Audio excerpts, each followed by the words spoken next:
Hi guys, welcome to the channel. Episode 38 గురించి మాట్లాడుకోవాలంటే nominations జరిగినాయి మొత్తం. ముందు అసలు వైల్డ్ కార్డ్స్ గురించి మాట్లాడదాం అనుకుంటున్నా. ఒక్క 1 మినిట్. ఓ పెద్ద ఫైర్ స్టామ్ అది ఇది అని ఏమో లేపిండ్రు ఇట్లా బిల్డప్. స్టేజ్ మీద నాగార్జుననే చెప్తాడు అన్నట్టు డైరెక్ట్ ఒక ఆయనకి, నీకు బిగ్ బాస్ సజెషన్స్ అవసరం కాబోతున్నాయి, ఖచ్చితంగా తెలుస్తుంది అది. ఎందుకంటే మాట్లాడలేకపోతాడు ఆయన. ఇంగ్లీష్లో మాట్లాడలేకపోతాడు, తెలుగులో మాట్లాడలేకపోతాడు, నర్వస్ అవుతాడు. ఇంకేం ఫైర్ స్టామ్. మొత్తం వచ్చిన 6 వైల్డ్ కార్డ్స్ లా 3 అమ్మాయిలు vocal గా ఉన్నారు. అండ్ ఒక్క శ్రీనివాస్ సాయి అప్పుడప్పుడు కనిపిస్తున్నాడు vocal గా, అంటే మాట్లాడుకుంటూ. ఇక మిగతా ఇద్దరైతే ఎప్పుడో ఒకసారి. ఇక వాళ్ళిద్దరు కొద్దిగా గేమ్ లా కనిపిస్తున్నారు తప్ప మిగతా ఎక్కడా కనిపిస్తలేరు అసలు. ఇక అప్పుడప్పుడు అలా చుట్టూ కూర్చోబెట్టుకొని ఇమాన్యువల్ కామెడీ చేస్తూ ఉంటాడు కదా, అప్పుడు కనిపిస్తారు నవ్వుకుంటా, అంతే. ఈ లేడీస్ ఏమో హైపర్ యాక్టివ్ ఉన్నారు 3 గాని. ఈమె ఫస్ట్ పికిల్స్, ఆమె రమ్య, ఆమె వచ్చింది ఎందుకు అసలు? బయట నెగటివిటీ ఉందని కదా. దాన్ని పాజిటివ్ గా మార్చుకోవాలంటే స్ట్రాంగ్ ఉండు నువ్వు హౌస్ లా, అంతేగాని చిల్లర మాటలు, ఎటుపడదటే అనేషుడు మాటలు. కళ్యాణ్ గురించి అంటే ఓకే, అంటే బయట చూసిపోయింది, ఆమె రివ్యూస్ అవి చూసిపోయి ఉంటది కాబట్టి ఓకే, ఆయనకు అంతే నెగటివిటీ ఉంది కాబట్టి దాన్నే పోయాలని ప్రస్తావించింది. నా జోలికి మాత్రం అట్లా ఎవరైనా వస్తే తొక్కి పడేస్తా అన్నట్టు చెప్తుంది. అంటే బయట చూసిన దాన్ని బట్టి ఆయనకు నెగటివిటీ ఉంది కాబట్టి ఆయన నెగటివిటీని వాడుకొని ఆమె లేపుకుందామని చూస్తుంది. ఆడవరకి కొంచెం ఓకే ఫైన్, అంటే బయట చూసిపోయింది, అక్కడ ఉన్న అభిప్రాయాలతో ఆమె ఇన్ఫ్లుయెన్స్ అయ్యి ఆడ అట్లా మాట్లాడింది అనుకున్నాం. డెమాన్ పవర్ ని టార్గెట్ చేసుకుంటా ఊకే ఎటు పడతాడే, నీకు బుద్ధి లేదు, బుర్ర లేదు, నువ్వు ఎమోషనల్ ఫూల్వి, ఇటువంటి మాటలు ఎందుకు? ఆమె ఫుల్ క్లారిటీగానే ఉంది. ఎందుకంటే అయితే ఇమాన్యువల్ తో కనబడతా ఉంటది, ఎందుకంటే అక్కడ ఫుటేజ్ వస్తుంది, కామెడీ అది ఇది నడుస్తూ ఉంటది కాబట్టి. ఆయన జోకర్ ఫ్లర్టింగ్ అది ఇది చేస్తూ ఉంటాడు కాబట్టి అక్కడ ఫుటేజ్ దొరుకుతూ ఉంటది. ఇక మిగతాదంతా హార్ష్ సైడ్ మొత్తం కంప్లీట్ గా మరీ రూట్ బిహేవియర్ చూపిస్తుంది. అదే నచ్చలేదు. ఇక మాధురి ఇదేమో రాగానే గొడవలు పెట్టుకొని ఏడ్చేసింది. ఈమె కూడా ఏం చెప్పింది, రీజన్ ఎందుకు వచ్చినావు అంటే, బయట నెగటివిటీ ఉంది, 80% తగ్గింది, ఇంకా 20% కూడా ఎందుకు ఉండాలి నెగటివిటీ నాకు అని చెప్పేసి, బిగ్ బాస్ మంచి ప్లాట్ఫామ్, దాన్ని వాడుకుందాం అని చెప్పేసి వచ్చినా అని చెప్పింది. చేసేది ఏంది, నెగటివ్ థింగ్సే. ఈ ఇంకో అమ్మాయి ఆయేష, ఈమె మరీ హైపర్ యాక్టివ్ ఉంది. ఎట్లా అంటే అక్కడక్కడ మంచిగా అనిపిస్తుంది, మరీ ఎప్పుడు అదే మూడ్లో కనబడ్డది అనుకోండి, ఓవర్ యాక్టింగ్ అనిపిస్తుంది. ఏదైనా అతి ఉండద్దు కదా, అతి మంచిగా అనిపించదు. సో అట్లా. ఇప్పుడు నామినేషన్స్ గురించి మాట్లాడుకుంటే ఫస్ట్ సంజన వర్సెస్ రాము గురించి మాట్లాడుకోవాలి. అస్సలు నచ్చలేదు నాకు రీజన్స్, అన్ని చెత్త రీజన్స్ అనిపించినాయి. బేసిక్ గా ఒక్క హెల్త్ విషయం గురించి తప్ప. సంజన ఫస్ట్ రీజన్ ఏం చెప్పింది రాము గురించి, బెడ్ టాస్క్ గురించి చెప్పింది. బేసిక్ గా బెడ్ టాస్క్ మీదకి వెళ్ళి 4 అబ్బాయిలు రౌడీల్లాగా అమ్మాయిలను కిందికి గెంటేస్తుంటే నువ్వేం చేసినావు, రూల్స్ మార్చొద్దా, కొత్త రూల్స్ యాడ్ చేయొద్దా, అట్లా చేయకుండా అట్లా జరగకుండా అని బేసిక్ గా చెప్తుంది. ఇక ఈ రీజన్ గురించి ఏం మాట్లాడతాం. అక్కడ మాధురి కూడా కౌంటర్ ఇచ్చింది, అరే నీకు ఆడ చేత కాకపోతే పక్కకి వెళ్ళిపోవమ్మా, అంతేగాని ఇట్లా బ్లేమ్ చేయొద్దు, జెండర్ ఈక్వాలిటీ అనేది ఉంటది కదా, మళ్ళీ ఆయన నీ జెండర్ బయాస్డ్ గా రూల్స్ పెట్టమంటే ఎట్లా అన్నట్టు చెప్తా అన్నట్టు. ఇదే ఈమె ఏం చేస్తుంది అంటే, ఈమె ఓడిపోతే ఒకవేళ ప్రతి ఒక్కటి తీసుకొస్తుంది దాంట్లోకి, గేమ్లకి. టనెల్ టాస్క్ ఉంటది కదా, అదే కలర్ టనెల్స్ పెట్టి రింగ్స్, దాంట్లోకి వెళ్ళి ఇటు బయటకు వచ్చేసాడు ఉంటది కదా, దాంట్లో కళ్యాణ్ గెలుస్తాడు కదా, ఆ టాస్క్ లో కూడా అంతే. ఆమె ఓడిపోతుంది కాబట్టి జెండర్ గురించి తీసుకొస్తుంది. అరే ఆడపిల్లలు సెపరేట్ గా పెట్టచ్చు కదా బిగ్ బాస్, ఇట్లా పెడితే ఎట్లా, మేము మొగోళ్ళ మీదకి వెళ్ళి ఎట్లా పడుకుంటూ వెళ్ళిపోతాం అని చెప్పేసి. అక్కడ ఆడేటోళ్ళు మిగతా వాళ్ళు మనుషులు గారా, ఆడోళ్ళు లేరా అక్కడ? నువ్వు చూసుకుంటే ప్రతి టాస్క్ అట్లనే ఉంటది. ఎందుకంటే ఫిజికల్ టాస్క్ అంటేనే పైన వాడి కింద వాడి ఆడుంటది. ఏదో నువ్వు ఓడిపోయినావు అని చెప్పేసి మళ్ళా జెండర్ బయాస్డ్ గా రూల్స్ పెట్టాలి, సేమ్ జెండర్ కే పోటీ పెట్టాలి అనేది తప్పు. మళ్ళీ బయట ఉండి మాట్లాడుకోవచ్చు ఇటువంటి నువ్వు, ఎందుకంటే నీకు నచ్చేపోయావు లోపలికి పోయినాక ఇటువంటి మాట్లాడద్దు. బిగ్ బాస్ లో అట్లే ఉంటుందని తెలుసు, ఫిజికల్ టాస్క్స్ ఉంటాయని తెలుసు. బయట ఆడియన్ గా మాట్లాడితే నువ్వు ఓకే, ఒక బెనిఫిట్ ఆఫ్ డౌట్ ఇవ్వచ్చు నీకు, అంతే అని లోపలికి పోయి ఇట్లుండాలి నాకు అట్లుండాలి, వరస్ట్ ఇది. అదే టాస్క్ లా ఇంకోటి కూడా కంప్లైంట్ ఆమెకి, అది కూడా చెప్తుంది ఏంటంటే భరణిని విన్నర్ని చేసినావు అని చెప్పేసి. ఇంకో రీజన్ చెప్పినాక కూడా, అంటే 2 కలిపి మాట్లాడతా, ఏం చెప్తుంది ఇంకో రీజన్, సంచాలక్ గా నువ్వు అసలు వర్స్ట్, 2 సంచాలక్స్ చేసినావు నువ్వు, రెండిట్లల్లో వర్స్ట్ డెసిషన్ తీసుకున్నావు నువ్వు అని చెప్తున్నాడు. మళ్ళీ ఆమె గురించి ప్రస్తావన తీసుకొస్తుంది, అదే నేను ఎట్లా చేసినా చూడు, ఇమాన్యువల్ ని తట్టి లేపినా కదా నేను, బయాస్డ్ ఉన్నాను నేను అక్కడ అంటది అన్నట్టు. ఆమె క్లియర్ గా బయాస్డ్ ఉన్నదని తర్వాత కూడా చెప్తుంది, ఆమె డిస్కషన్ లో చెప్తా ఉంటది, అరే అసలు నువ్వే గెలుస్తావు అనుకొని నేను అట్లా మిస్జడ్జ్ చేసిన అని చెప్తుంది అన్నట్టు. సరే పోనీ బయాస్డ్ గా లేదనుకుందాం పోనీ. రాము అయితే గట్టి కౌంటర్ ఇచ్చిండు ఆమెకి. ఏంటంటే నువ్వు సంచాలకు ఉన్నప్పుడు నువ్వు ఒక్కదానివే ఉన్నావు, క్లియర్ గా నీ డెసిషన్ ఫైనల్. నేనున్నప్పుడు నాతో ప్రతిసారి ఇద్దరున్నారు, అప్పుడు అక్కడ కాన్ఫ్లిక్ట్ వచ్చింది మాకు అని చెప్పేసి చెప్తాడు క్లియర్. అది బాగుంది, కౌంటర్ బాగా నచ్చిండు. ఇక్కడ మాట్లాడుకోవాల్సి వస్తే మరి ఆమె ఫ్రెండ్ ఫ్లోరాకి చెప్పిందా ఈ మాట? రూల్స్ చేంజ్ చేయాల్సింది అనే మాట గానీ, లేకపోతే సంచాలక్ గా నువ్వు అన్ఫేర్ డెసిషన్ తీసుకున్నావు, బర్నీ కాదు, సారీ బర్నీని తీసేయాల్సింది ఆ రౌండ్ లా, డెమాన్ని కాదు అని చెప్పాల్సింది. మరి నీ ఫ్రెండ్ కి చెప్పినావా? లేదు. పోనీ రూల్ గురించి అడిగినావా? మరి మమ్మల్ని మన లేడీస్ అందరిని ఇట్లా పడేస్తున్నారు, మరి కొత్త రూల్ నువ్వే యాడ్ చేయని. ఆమె లేడీయే కదా మరి. అప్పుడు చెప్పలేదు. బెలూన్ టాస్క్ లా వర్స్ట్ సంచాలక్ అని రాముని అంటావు, దాంట్లో నీ కొడుకున్నాడు కదా మరి ఇమాన్యువల్ ఇంకో సంచాలక్. ఫస్ట్ దాంట్లోనేమో నీ ఫ్రెండ్ సంచాలక్ కో సంచాలక్, సెకండ్ దాంట్లోనేమో నీ కొడుకు కో సంచాలక్. మరి వాళ్ళిద్దరిని అయితే ఏమనలేదు, కంప్లీట్ బ్లేమ్ అంతా రాము మీదకి వేసేసిండ్రు మంచిగా. ఇక రీతు చౌదరి, డెమాన్లు, కళ్యాణ్, పవన్ కళ్యాణ్ కూడా క్లియర్ గా రామునే బ్లేమ్ చేస్తా ఉంటారు. ఇమాన్యువల్ మంచిగా ఆడ కూర్చొని చూస్తా ఉంటాడు తమాషా.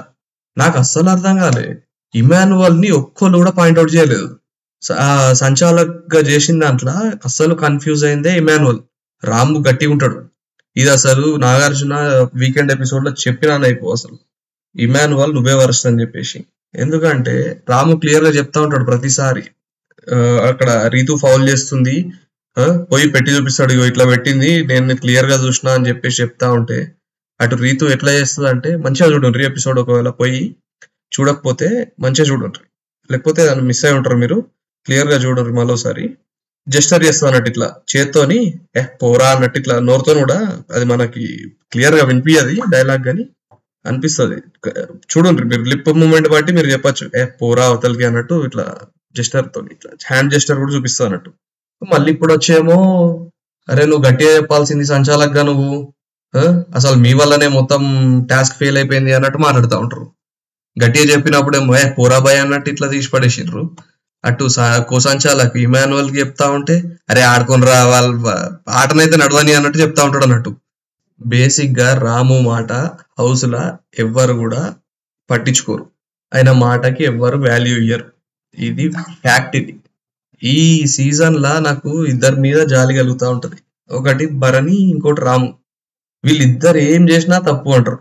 ఒక సైడ్ ఏమో భరణి అగ్రెసివ్ ఆడితే అగ్రెసివ్ అంటారు, బ్యాక్ ఫుట్ ఆడితేనేమో రేలంగి మామయ్య అంటారు, గట్టిగా ఏదన్నా చెప్తేనేమో పాయింట్ అరే అంత హార్ష్ గా చెప్పన్నా అంటారు, మెల్లగా చెప్తేనేమో అసలు పాయింటే పెట్టాడు, మళ్ళా రేలంగి మామయ్య సేఫ్ గేమ్ ఆడుతున్నాడు ఇట్లా అంటారు. ఇటు రాము గురించి ఏమో ఆయన ఏం చెప్పినా దేకనే దేకరు ఆయనని. మళ్ళా ఇటువంటి విషయాలకు వస్తే బ్లేమ్ కంప్లీట్ ఆయన మీదనే. ఇక అస్సలు నచ్చలేదు ఇది, కంప్లీట్ బ్లేమ్ ఆయన మీద వేసుడేందో. ఆయన చేసిన ఒకటే ఒక మిస్టేక్, డైరెక్ట్ బిగ్ బాస్ కి చెప్పి బిగ్ బాస్ నేనైతే దీన్ని ముందుకు పోనీయా టాస్క్ ని, ఎందుకంటే అన్ఫేర్ జరుగుతుంది ఇక్కడ, ఫౌల్ జరుగుతుంది ఇక్కడ అని చెప్పాల్సింది. ఆ ఒక్క మాట చెప్పలేకపోతాడు. మిగతా అదంతా ఆయన చేసేది కరెక్టే. అక్కడ కన్ఫ్యూజ్ అయింది ఎవరన్నా ఉన్నారా అంటే ఇమాన్యువల్. క్లియర్ గా కంటెస్టెంట్స్ కూడా తప్పు కాదు, ఎందుకంటే కంటెస్టెంట్స్ క్లియర్ గా అడుగుతా ఉంటారు, ఇమాన్యువల్ ప్రతిదానికి చేసుకోవచ్చు నువ్వు చేసుకోవచ్చు అని ఊగొడతా ఉంటాడు. పవన్ కళ్యాణ్ అంటాడు కదా లాస్ట్ లో డైలాగ్, రాముని నామినేట్ చేసేసి, డైరెక్ట్ నామినేషన్ పవర్ ఉంటది కదా కళ్యాణ్ కి, డైరెక్ట్ నామినేట్ చేసేసి డైలాగ్ కొట్టాడు అన్నట్టు, చేతులు కాలినాక ఆకులు పట్టుకుంటే లాభం ఉండదు రాము అని చెప్పేసి డైలాగ్ కొట్టి చెప్తాడు ఇట్లా, అసలు మీదే బేసిక్ గా సంచాలకులదే తప్పు అంటాడు. కానీ అక్కడ మిస్ అయింది ఏంది మరి, సంచాలకులు కదా, సంచాలక అని ఒక ఆయననే ఎందుకు పాయింట్ చేస్తున్నారు మరి, సంచాలకులు ఇద్దరు ఆడ సంచాలకులు. ఇంకో మాట ఏమంటాడంటే టాస్క్ జరుగుతుండగానే సంచాలక్ గా నువ్వు గట్టిగా చెప్పాల్సింది, అప్పుడు చెప్పాక తర్వాత ఇప్పుడు కవరింగ్ చేసుకుంటావు అది అంటాడు. కవరింగ్ లీడే చేసుకున్నాడు, ఆయన ఉన్న మాటనే చెప్పుకుంటున్నాడు. క్లియర్ గా కవరింగ్ చేసుకున్నది ఎప్పుడు ఎవరు, వీకెండ్ ఎపిసోడ్ లో మన ఇమాన్యువల్ కవర్ చేసుకుంటాడు. నేను అక్కడ ఇట్లా చెప్పలేదు అట్లా చెప్పినా, వీళ్ళు దాన్ని ఎట్లా తీసుకున్నారు అది ఇదని ఇమాన్యువల్ కవర్ చేసుకుంటా ఉంటాడు. ఇదంతా టార్గెటెడ్ అంటే రాముని టార్గెట్ చేస్తున్నట్టు ఎవరు కనిపించలేదా, నాకు అర్థం కాలేదు. కమెంట్ చేయండి ఒకసారి, మీ ఒపీనియన్ ఏంది ఈ పర్టికులర్ విషయం మీద అనేది. టార్గెటెడ్ అనిపించిందా రాము, లేకపోతే లేదా? రీజన్స్ కూడా వీలైతే రీజన్స్ కూడా పెట్టండి. ఇక ఇక్కడనే సంజన వర్సెస్ రాముతో పాటు మిగతా కూడా కవర్ చేసిన రీతు పవన్ కళ్యాణ్ వర్సెస్ రాము కూడా కవర్ అయిపోయినాయి కాబట్టి నెక్స్ట్ టాపిక్ వెళ్ళిపోదాం. సంజన వర్సెస్ భరణి గురించి మాట్లాడుకుందాం. ఈమె అలిగేషన్ వేసింది, ఆయన అవతల సైడ్ కౌంటర్ వేస్తున్నాడు, అక్కడ వరకు మంచిగానే ఉంది. నాకు బేసిక్ గా నచ్చంది ఏంటంటే భరణి అరుస్తున్నాడు, అదొకటి నచ్చలేదు. కాకపోతే సంజన ఎట్లా అంటే కూల్ గుండె అవతలోని రెచ్చగొడతా ఉంటది. రెచ్చగొట్టి మళ్ళా అవతలోడు ఏమన్నా అంటే ఆ మాటను పట్టుకొని దాన్ని నెక్స్ట్ లెవెల్ తీసుకుపోతుంది. అది నాకు అర్థం కాదు. భరణి సంజన అంటే ఏందో తెలుస్తుంది ఆడియన్స్ కి, భరణి అంటే ఏందో తెలుస్తుంది ఆడియన్స్ కి అని చెప్పేసి ఒక మాట అంటే ఏంది ఆ మాట నెటో తీసుకుపోతుంది. కంప్లీట్ నెగటివ్ గా తీసుకుపోవడానికి ట్రై చేసింది, కుదరలేదు. ఇంతకుముందు కూడా విషయం ఇంతే, సిగ్గుండాలి అనే దానికి అంటే మనం ఇక్కడ బట్టలు చింపేసుకొని తిరుగుతున్నామా అనే రేంజ్ తీసుకుపోతుంది. ఇవి ఎట్లుంటాయి అంటే ఎక్కడో ఒక పాయింట్ దగ్గర కొద్దిగా మ్యాచ్ అయింది అనుకోండి, ఇక అక్కడ అవతల కంటెస్టెంట్ గా పనికి రాకుండా పోతాడు, ఇక కెరియర్ నాశనం అయిపోతుంది. అట్లుంటది మేము పెట్టే పాయింట్స్. ఇక నెక్స్ట్ తనుజ వర్సెస్ సుమన్ శెట్టి తీసుకుంటే ఇద్దరు నామినేట్ చేసుకున్న పాయింట్లు ఏం లేవు, పెద్ద బేకార్ పాయింట్లే. కాకపోతే ఇక్కడ ఒక మాట అనకుండా ఉండాల్సింది తనుజ సుమన్ శెట్టిని, అరే నీ ట్రూ కలర్స్ బయటకు వస్తున్నాయి అన్న అని చెప్పేసి. వెరీ హార్ష్ అది. అంటే నాకేమనిపించింది అంటే అవసరమైతే సుమ్ము అంటావు, అవసరం లేనప్పుడేమో ట్రూ కలర్స్ అని ఇట్లా మాట్లాడతావా అన్నట్టు అనిపించింది. అక్కడ క్లియర్ గా ఈ వీక్ వర్స్ట్ పర్ఫార్మర్ ఎవరన్నా ఉన్నారా అంటే ఇమాన్యువల్ ఉన్నాడు సంచాలక్ గా. ఆయన పేరు తీయచ్చు కదా, ఒక్కరు తీయలేదు. ఇక నెక్స్ట్ ఆయిషా వర్సెస్ తనుజ. ఇక్కడ పాయింట్ ఎవరిది కరెక్టా అంటే ఆయిషా ఏంటంటే ఆమె పెట్టినంతసేపు మంచిగానే పెట్టింది, పాయింట్స్ గట్టిగా పెట్టి వెళ్ళిపోయింది. కానీ తనుజ కౌంటర్ చేసుకున్నప్పుడు ఈమె తడబడుతుంది.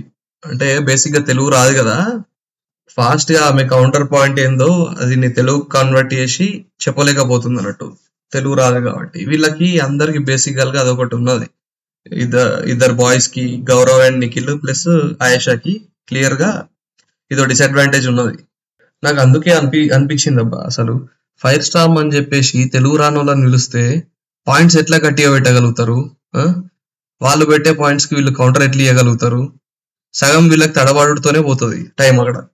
ఇక గౌరవ్ అయితే అసలు ఆయనకు అర్థం కాదు, మాట్లాడరాదు ఆయనకి. ఆయనతో ఎట్లా మాట్లాడతారు? ఇప్పుడు సపోజ్ ఇమాన్యువల్ వర్సెస్ గౌరవ్ పడ్డది అనుకోరు, అక్కడ ఎట్లా మాట్లాడగలుగుతారు ఇద్దరు? కాన్వర్సేషన్ ఎట్లా నడుస్తుంది?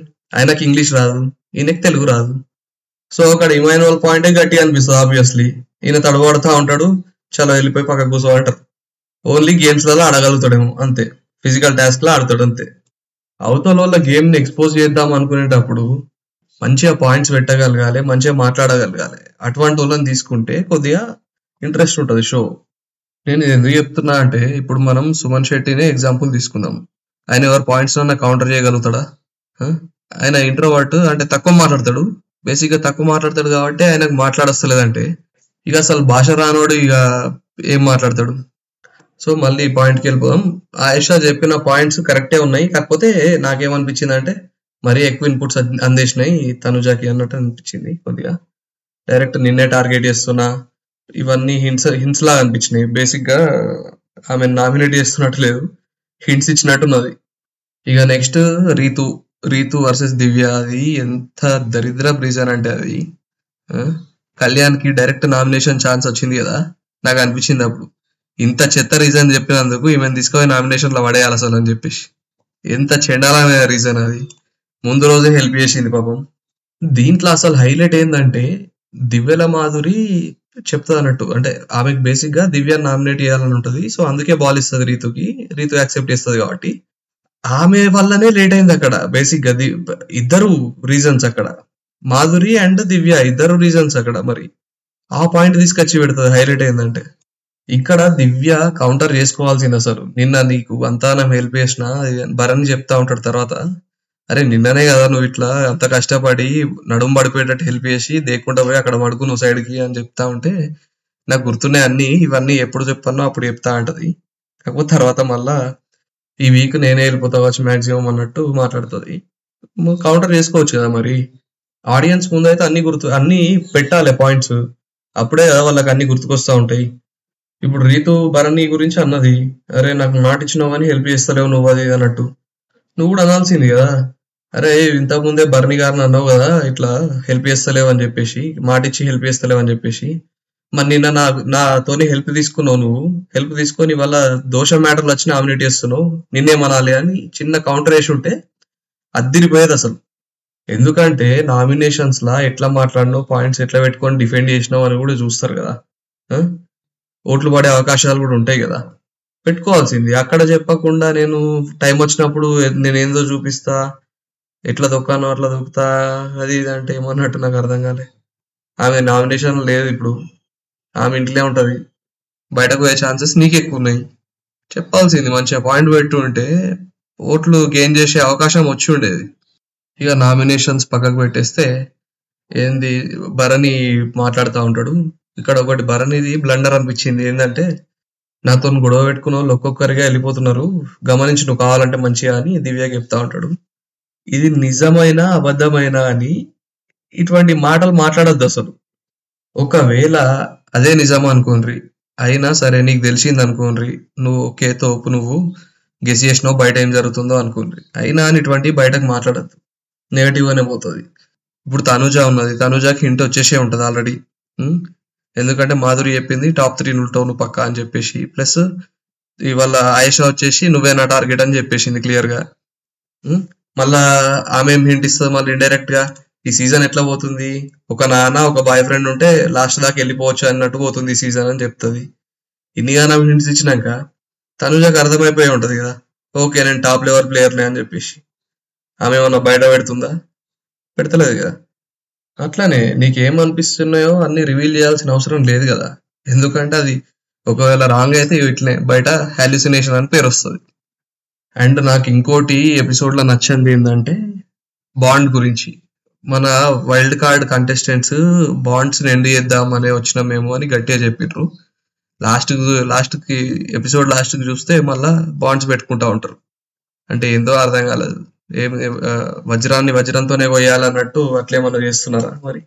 క్లియర్ గా ఇక్కడ తనుజ సైడ్ నుండి అయితే క్లియర్ గా ఆమెకి భయపడింది మాధురికి, సో ఆమెతో కనెక్షన్ ఎస్టాబ్లిష్ అయింది అనేది క్లియర్ గా ఏర్పడుతుంది. ఎందుకంటే వైల్డ్ కార్డ్స్ రాగానే ఆమె క్లియర్ గా అంటది నాకు భయం అవుతుంది అని చెప్పేసి ఎవరితోనో అంటది అని, మళ్ళా తర్వాత ఆమె కన్సోల్ చేసుకుంటా ఉంటది, ఎందుకు భయం ఎందుకు పడుతున్నావు, భయపడద్దు అట్లా అని ఆమె కన్సోల్ చేసుకుంటా ఉంటది.